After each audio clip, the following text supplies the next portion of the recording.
하나님께서 오늘 이 토요일 아침에 주시는 말씀은 열왕기하 4장 1절부터 7절까지 말씀으로 모든 그릇에 기름을 부으라 라는 제목으로 말씀을 나누려고 합니다. 열왕기하 4장 1절부터 7절까지 말씀, 제가 한 절 읽고 여러분들 한 절 읽고 하나님의 말씀 믿음으로 교독해서 우리 읽도록 하겠습니다. 선지자의 제자들의 아내 중에 한 여인이 엘리사에게 부르짖어 이르되 당신의 종 나의 남편이 이미 죽었는데 당신의 종이 여호와를 경외한 줄을 당신이 아시는 바니이다. 이제 빚준 사람이 와서 나의 두 아이를 데려가 그의 종을 삼고자 하나이다 하니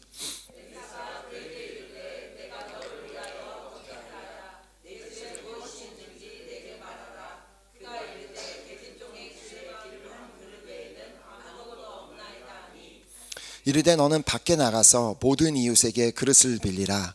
빈 그릇을 빌리되 조금 빌리지 말고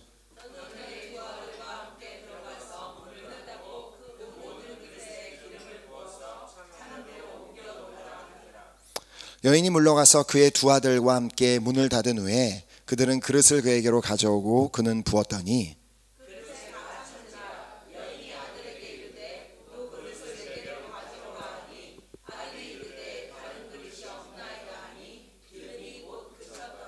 함께 읽겠습니다.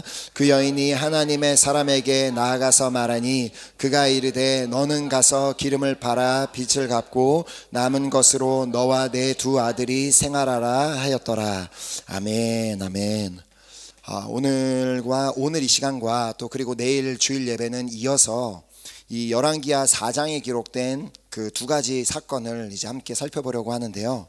이제 오늘은 먼저 우리가 함께 이제 읽은 바와 같이 엘리사 선지자와 또 한 여인 그 사이에서 일어났던 이야기에 대해서 나누려고 합니다. 자, 그래서 먼저 다시 1절을 보면 선지자의 제자들의 아내 중에 한 여인이 엘리사에게 부르짖어 이르되 당신의 종 나의 남편이 이미 죽었는데 당신의 종이 여호와를 경외한 줄은 당신이 아시는 바니이다. 이제 빚준 사람이 와서 나의 두 아이를 데려가 그의 종을 삼고자 하나이다 하니. 자, 이 한 구절의 말씀 안에는 이 말씀이 이제 기록된 이 이야기가 시작이 된 배경, 그리고 이제 이 여인이 특별히 이 엘리사라는 그 선지자를 찾아오게 된 그 이유가 무엇인지, 배경이 무엇인지 세 가지 이유를 이렇게 발견하게 됩니다. 자, 먼저 그 여인의 남편은 엘리사의 선지자의 제자 중에 한 사람이었기 때문에 이 여인이 이제 엘리사를 찾아오게 된 것을 보게 됩니다. 자, 그리고 그녀의 남편이었던 사람은 하나님을 경외하는 사람이었지만 죽었기 때문에 이 여인이 이제 찾아오게 된 것을 보게 됩니다. 자, 그리고 또 세 번째로 이제 그래서인지 이 남겨진 여인과 그 두 아들은 빚을 지게 되는데 그녀에게는 갚을 능력이 되지 않아서 빚을 준 사람이 와서 그 여인의 두 아이를 데려가 그의 종을 삼으려 했기 때문에 이 여인이 이제 이 선지자 엘리사를 찾아오면서 이야기가 시작이 됩니다. 자, 우리가 한번 이 여인의 입장에서 생각을 해본다면 이 여인이 정말 지금 그 상황 가운데 이 엘리사 선지자를 찾아오기 전까지 얼마나 힘들었을까라고 우리가 깨닫게 되고 또 생각해 보게 됩니다. 자, 그녀가 힘든 이유가 뭐예요? 먼저는 남편이 죽었습니다. 남편과 얼마 동안 같이 살았는지 뭐 얼마나 행복했는지 그거는 전혀 알 수 없지만 어찌되었든 남편이 지금 죽어서 더 이상 곁에 없고, 그렇기 때문에 이제는 남겨진 두 아이를 혼자서 여자 홀몸으로 책임져야만 하게 되었습니다. 자, 그런데 이제 여기서 이제 중요한 것은 그녀의 남편이었던 그 사람은 엘리사 선지자의 제자였고 또 하나님을 경외하는 사람이었다는 것입니다. 자, 그런 사람이 어떤 이유로 죽게 되었는지는 전혀 알 수가 없지만 뭐 성경이 기록하지 않기 때문에 뭐 병이 들었는지 사고를 당했는지 그 이유는 전혀 알 수 없지만, 그러나 분명한 사실이 있다면 그가 엘리사 선지자의 제자였다면, 우리가 이 열왕기하를 쭉 읽어보면은 엘리사 선지자가 얼마나 영적인 사람이었는지, 하나님의 음성을 듣고 또 하나님의 영으로 너무 충만해서 모든 사람의 생각도 알고 정말 하나님의 뜻을 다 이렇게 알고 있었던 그런 선지자였는데, 그런 선지자의 제자였다면 그는 분명히 그냥 일반적인 믿음을 가진 사람이 아니라 정말 훌륭한 믿음을 가진 훌륭한 제자였음이 분명하고, 또 그 사람의 아내가 직접 나의 남편은 여호와를 경외하는 사람이었다라고 그렇게 인정하는 것을 보게 된다면 그는 분명 훌륭한 신앙이었음이 확실합니다.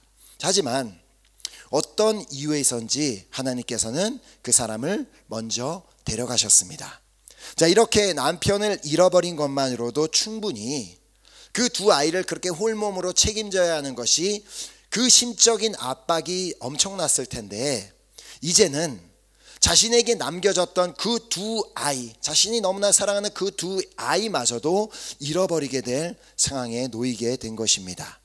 자, 그리고 이 어떤 이유에서 그녀가 빚을 지게 되었는지도 전혀 알 수가 없지만, 그녀가 도무지 갚을 능력이 되지 않자 이제 빚을 준 사람이 그녀의 두 아이를 데려가 종을 삼으려고 했습니다. 자, 하나님을 경외하는 그런 가장을 두었던 한 가정, 그리고 하나님을 섬기던, 그렇게 주님을 바라보며 섬기던 그 가정이 하루아침에 그냥 절망적인 상황에 놓여지게 된 것입니다. 자, 그렇게 자신의 삶의 모든 것을 다 잃어버릴 것 같은 그 순간에, 바로 그 시간에 그녀가 한 선택은 엘리사 선지자를 찾아가는 것이었습니다. 자, 그러나 그녀는 지금 엘리사를 찾아온 것이 그의 어떤 인간적인 도움을 구하기 위해서 찾아간 것이 아니라 하나님의 도우심을 구하기 위해 찾아갔습니다. 자, 그녀의 인생에서 아마 가장 잘한 일이 있다면 그것은 바로 그 위기의 순간에 하나님을 찾아간 것이라고 생각합니다. 자, 시편 122편 1절 2절이 말씀합니다. 내가 산을 향하여 눈을 들리라. 나의 도움이 어디서 올까? 나의 도움은 천지를 지으신 여호와에게서로다. 아멘.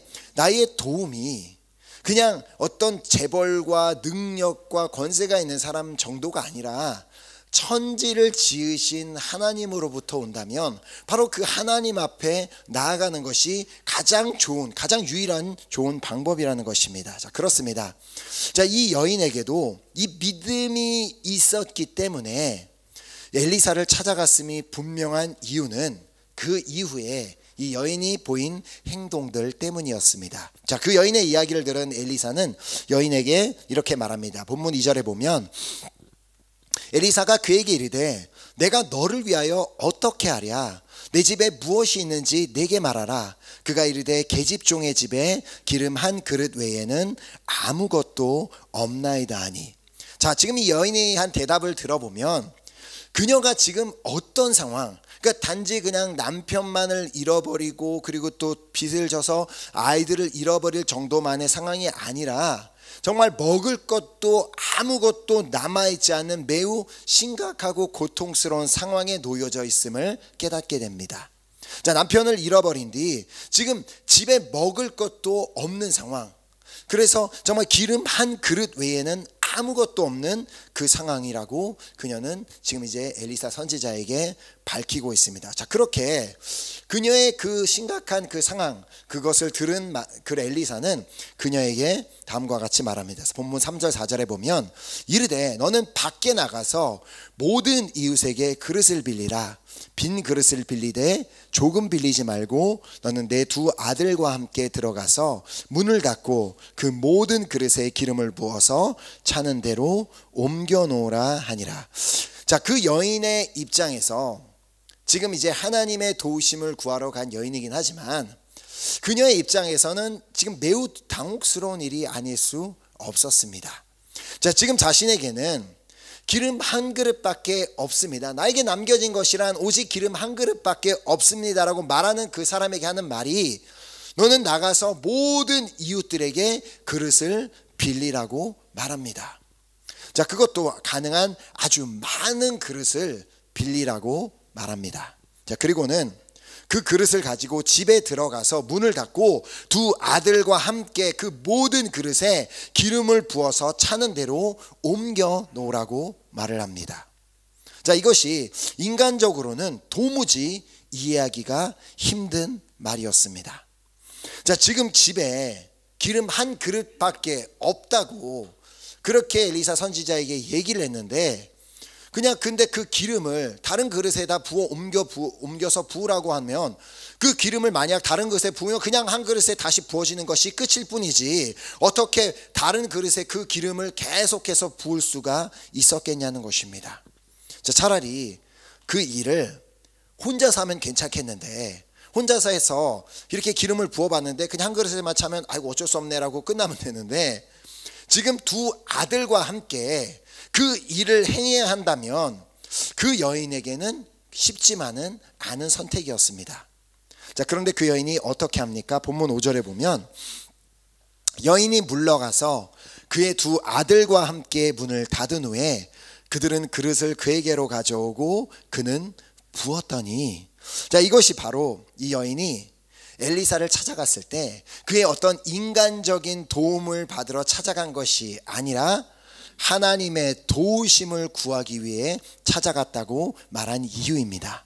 자, 지금 엘리사 선지자가 자신에게 한 말은 어떤 인간 엘리사가 자신에게 한 말이 아닌 하나님께서 그 사람의 입을 통하여 나에게 주신 말씀이라고 그녀가 그대로 믿었기 때문에 그녀는 그 말씀 그대로를 정말 이해되지 않고 말도 되지 않는 상황이지만 실행으로 옮길 수 있었던 것입니다. 자, 그렇습니다. 이처럼 믿음에는 반드시 행함이 따르게 되어 있습니다. 자, 말만 난 믿습니다, 나 크리스찬입니다, 나 교회 다닙니다 라고 말만 해서 그 사람에게 정말 믿음이 있는 것이 아니라, 진짜 믿음이 있다면 그 믿음에는 반드시 그 열매가 행함으로 나타나게 되어 있다는 것입니다. 자, 그래서 야고보 사도가 다음과 같이 말했습니다. 야고보서 2장 14절에 내 형제들아, 만일 사람이 믿음이 있노라 하고 행함이 없으면 무슨 유익이 있으리요? 그 믿음이 능히 자기를 구원하겠느냐. 자, 오늘 우리의 믿음도 그 여인처럼 행함이 따르는 믿음을 소유하게 되기를 간절히 소망하며 축복합니다. 자, 그 여인도 또 그 여인의 두 아들도 엘리사 선지자의 말을 그냥 그대로 받아들이기는 결코 쉽지 않았을 것입니다. 자, 그러나 이해가 되지 않기 때문에 우리에게는 믿음이 필요한 것입니다. 자, 모세도 이해가 되었기 때문에 홍해 앞에서 지팡이를 들고 서 있었던 것이 아닙니다. 도무지 이해가 되지 않지만 내가 어떻게 이 홍해 앞에 지팡이를 들고 있을 때 어떤 일이 일어나게 될지 자기는 도무지 알 수 없고 이해할 수 없지만 그냥 단지 하나님의 말씀이었기 때문에 믿음으로 지팡이를 들고 서 있었기에 홍해가 갈라지는 것을 보게 된 것입니다. 자, 그렇게 그 여인은 아이 둘과 함께 엘리사 선지자의 말대로 이웃들을 찾아가 그릇을 빌려와 그 그릇들에 기름을 붓기 시작합니다. 자, 그리고 그날 그 자리에서 놀라운 일이 그 가정 가운데 일어나게 됩니다. 자, 6절에 보면 그릇에 다 찬지라, 빌려온 그릇에 다 찬지라 여인이 아들에게 이르되 또 그릇을 내게로 가져오라 하니 아들이 이르되 다른 그릇이 없나이다 하니 기름이 곧 그쳤더라. 자, 분명 그 엘리사 선지자를 찾아가기 전까지 자신의 집에는 기름 한 그릇밖에는 없었지만, 자, 이제는 믿음으로 그릇들을 이웃에게 빌려와서 그 그릇들에 기름을 부었을 때 그 붓는 그릇마다 다 채워지게 되는 역사가 일어나게 되었습니다. 자, 저는 이 말씀을 보며 우리가 지난 화요 성경 공부 때 받은 말씀이 생각났습니다. 어떤 말씀 받았는지 기억나시죠? 자, 하나님께서 우리에게 너무나도 중요한 중보 기도의 사명을 맡기셨습니다. 자, 우리가 우리 이웃들의 그릇을 빌려와 그 그릇에 기름을 붓는 것은 바로 그들을 위한 중보 기도라는 생각이 들어왔기 때문입니다. 자, 때로는 그 그릇이 우리의 이웃들이 우리에게 나누어주는 기도 제목이 될 수도 있습니다. 자, 또 때로는 우리가 전도하고자 하는 그 영혼이 될 수도 있습니다. 자, 또 우리가 중보기도하는 선교지와 선교사님들이 될 수 있습니다. 그리고 지금 이 시기에 일어나는 모든 여러 가지 일들이 우리가 기름을 부어야 하는 그 그릇이 될 수 있다는 것입니다. 자, 그러니까 그 그릇에 기름을 붓는 행위가 바로 우리의 기도라고 생각이 든 이유는 그 여인이 엘리사 앞에서 물러가서 두 아들과 함께 어떻게 했다고요? 문을 닫은 후에 그릇에 기름을 부었기 때문입니다. 자, 이 문을 닫는다는 말을 들을 때 떠오르게 되는 예수님의 한 말씀이 있습니다. 마태복음 6장 6절에 너는 기도할 때에 내 골방에 들어가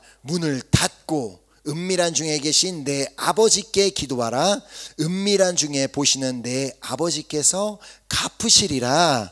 자, 집에 문을 닫고 기름을 그릇에 붓고 있는 그 여인의 모습은 예수님의 말씀대로 골방에 들어가 문을 닫고 기도하는 사람의 모습을 연상케 하기 때문입니다.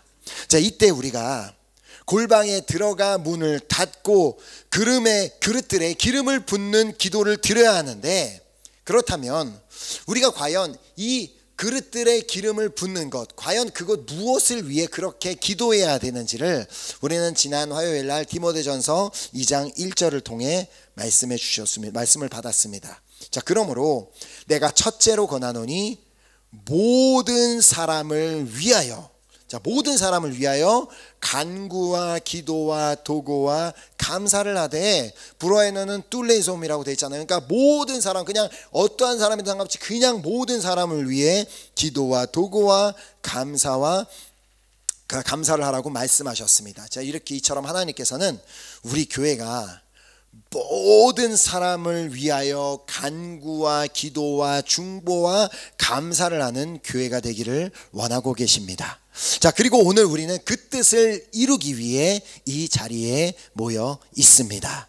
자, 우리에게 비록 지금 기름 그릇 한 그릇밖에 없다고 할지라도, 즉 우리에게는 그 어떤 대단한 것이, 어떤 대단한 내세울 만한 것이 아무것도 없다고 할지라도 그 기름을 모든 사람을 위해 믿음으로 붓기 시작할 때 그 모든 그릇이 다 차게 되는 역사가 일어나게 될 뿐더러 우리의 기름 또한 마르지 않게 되는 역사가 일어나게 된다는 것입니다. 자, 우리 안에 기름이 마르지 않는다는 것, 과연 그것이 무엇을 의미하겠습니까? 우리 안에 계속해서 기름이 흘러나온다는 것이 바로 성령 충만함을 의미합니다.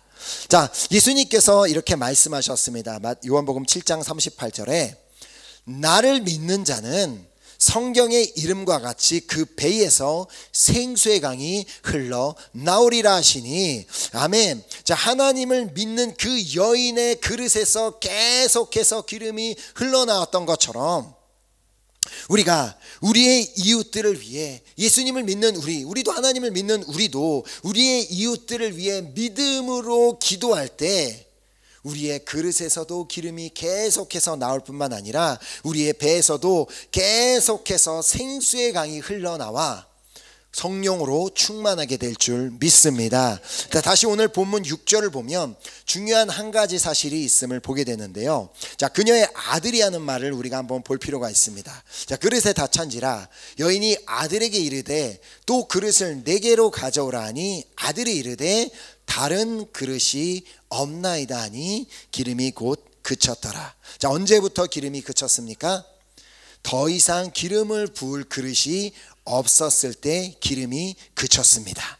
자, 즉 그릇이 더 있었더라면 그 여인의 그릇에서 기름이 더 나왔을 것이라는 말입니다. 자, 이것이 무엇을 의미하겠습니까?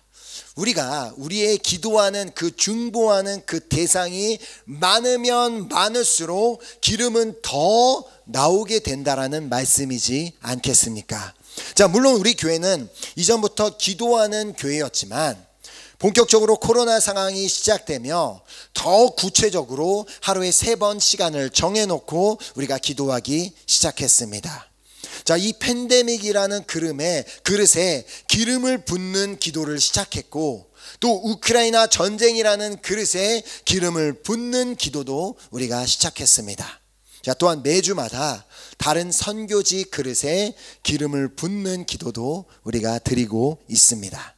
자, 생각해 보면 우리 주변에는 이뿐만 아니라 우리가 기름을 부어야 하는 그릇이 너무나도 많이 있음을 우리는 깨닫게 됩니다. 자, 특별히 우리가 전도하기 원하는 영혼의 그릇을 위해 기름을 부어야, 기도로 기름을 부어야만 합니다. 자, 우리가 전도하기 원하는 영혼을 위해 기도를 하되, 그 기름을 붓는 기도를 하되 우리가 꼭 붙잡아야 하는 말씀이 있는데요, 그것은 갈라디아서 6장 9절 말씀입니다.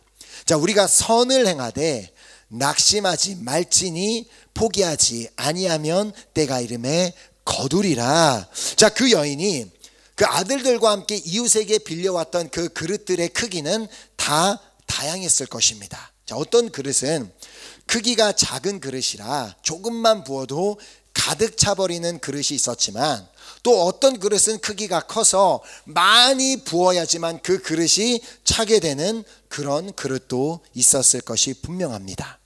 자, 특별히 한 영혼의 그릇을 채우기 위한 기도는 더 많은 시간을 필요로 할 수도 있습니다. 자, 그러나 우리가 결코 낙심하지도 말고 포기하지도 말아야 하는 것은 성경 말씀처럼 때가 이름에 거두게 될 것이기 때문입니다. 아멘. 비록 우리가 정말 우리 사랑하는 가족을 위해서, 친구를 위해서, 가까운 사람을 위해서, 그 영혼 구원을 위해서 기도하는데 왜 이렇게 정말 기름이 차지 않는 것 같은가 생각이 들 수 있지만, 그러나 우리가 그 그릇이 아직 다 차지 않았기 때문이라는 믿음을 가지고 내가 계속해서 그곳에 기름을 부으면 언젠가는 그 그릇이 차게 된다라는 믿음으로 기도할 때 때가 이름에 거두게 되는 역사가 반드시 일어나게 될 줄 믿습니다. 자, 모든 사람이 구원을 받으며 진리를 알게 이르기를 원하시는 하나님께서는 영혼 구원을 위한 기도는 반드시 응답하여 주실 줄 믿습니다. 자, 오늘 본문은 이렇게 우리가 우리 이웃들의 그릇을 채우는 기도가 왜 또 한편으로는 우리에게도, 우리 각자 개인에게도 중요한지를 말씀하고 있습니다. 자, 본문 7절에 보면 그 여인이 하나님의 사람에게 나아가서 말하니 그가 이르되 너는 가서 기름을 팔아 빚을 갚고 남은 것으로 너와 내 두 아들이 생활하라 하였더라. 자, 결국 그 여인은 선지자 엘리야의 말에 순종해, 그 하나님의 말씀이라고 믿고 그 말씀에 순종해 그릇을 빌려와 그 모든 그릇에 기름을 부었을 때 정말 그 자신의 그 어려움을 만들었던 그 모든 빚을 갚을 수 있게 되었습니다. 자, 이처럼 하나님의 역사는 이해가 되지 않는다 할지라도 하나님의 말씀이기에 믿음으로 순종할 때 결국은 일어나게 됨을 믿습니다. 자, 오늘 우리도 믿음으로 하나님의 말씀에 순종해서 모든 사람을 위해 기도하는 그런 중보자가 될 수 있기를 소망하며 축복합니다. 자, 물론 나 한 사람의 기도가, 나에게 기름 한 그릇밖에 없는데 이런 나 한 사람의 기도가 지금 이 팬데믹 상황을 바꿀 수 있을까라는 생각이 들 수도 있고, 나 한 사람의 기도가 무슨 우크라이나 전쟁을 멈추게 할 수 있을까라는 생각이 들 수도 있고, 나 한 사람의 기도가 지금 이 물가 폭등이라는 이 상황, 그냥 경제적인 모든 어려움, 이 모든 그 상황들을 바꿀 수 있을까라는 그런 생각이 들 수도 있습니다. 자, 그러나 모든 사람을 위해 중보하라. 하나님께서 그냥 말씀하셨기 때문에, 중보기도하라는 그 말씀을 하셨기 때문에 그 말씀에 순종해 계속해서 중보함으로 모든 그릇에 기름으로 채워 나갈 때 우리도 그 여인처럼 결국에는 하나님의 역사를 보게 되며 하나님의 살아계심을 우리 모두도 체험하게 될 줄 믿습니다. 자, 아멘. 무엇보다 말씀에 순종해 모든 사람을 위해 믿음으로 중보함으로 우리 안에 그 기름이 마르지 않는 역사, 즉 날마다 우리 안에 생명수가 흘러넘치게 되는 그런 놀라운 은혜가 우리 한 사람 한 사람에 있게 되기를 예수 그리스도의 이름으로 소망하며 축복합니다. 아멘. 이 시간 우리 찬양팀 나오셔서 우리 함께 믿음으로 찬양 드리고 우리 기도하는 시간 갖도록 하겠습니다.